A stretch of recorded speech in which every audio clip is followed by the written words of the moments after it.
Hi అండి. ఈరోజైతే నేను టమాటా ఎండుమిరగాయల పచ్చడి ఎలా చేయాలో చెప్తాను. ముందైతే స్టవ్ ఆన్ చేసుకుని ఒక కడాయి పెట్టుకోండి. కడాయి కొంచెం వేడయిన తర్వాత ఒక 2 టేబుల్ స్పూన్లు ఆయిల్ పోసుకోవాలి. ఆయిల్ కూడా వేడయిన తర్వాత ఒక 12 ఎండుమిరగాయలు చితుపుకొని వేసుకోవాలి. ఇవైతే లో ఫ్లేమ్లో పెట్టుకుని మంచిగా ఫ్రై అవ్వనివ్వాలి.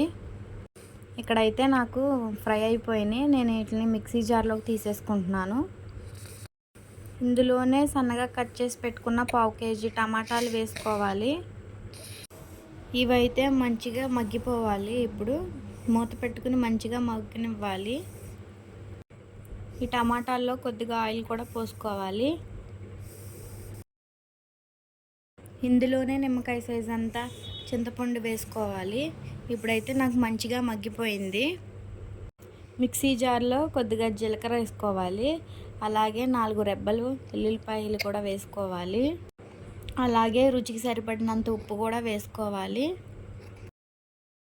ఇక్కడైతే టమాటాలు కూడా మగ్గిపోయినాయి. చల్లబడిన తర్వాత వీటిని కూడా మిక్సీ జార్లో వేసుకోవాలి. దీన్ని కచ్చాబిచ్చాగా గ్రైండ్ చేసుకోవాలి.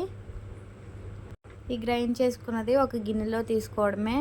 అంతేనండి, సింపుల్గా టేస్ట్గా టమాటా ఎండుమిరగాయల పచ్చడి రెడీ.